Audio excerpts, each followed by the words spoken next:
Assalamu alaikum wa rahmatullahi ta'ala wa barakatuh.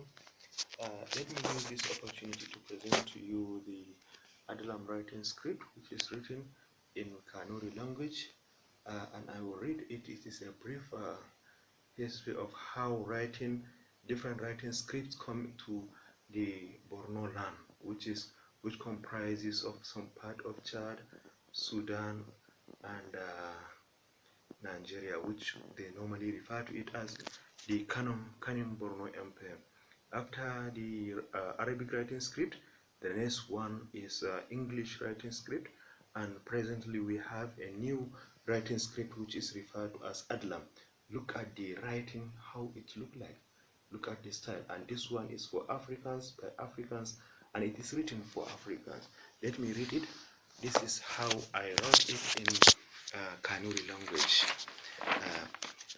Shi rodo ne Adlam yade nan dero isna loktu kalkal sha manyan ladun kedo sado ne arapa nan dero isana de kakande sororo arabiye chokoro sa kada gawe kozna ladin loktu shima din kira luran kan boyeso awa kada gabsuna zuswa samma so arabin tidin loktu shima de amla so de lardu arapayero liada ruwa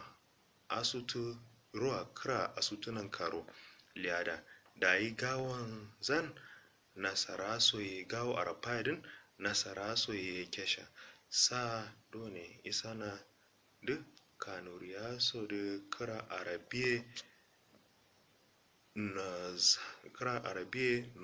nozana da yi sayi nasara so de kra kanza andiro ikuro bariyada amla so de fita kra shima nasara de choro amma amla so de wazana da buro hawallarin wada saye gulzan kira kanuriye shima arabiyo sala zina da dole hangan zan ga yi choro da loyi kununa matero wallono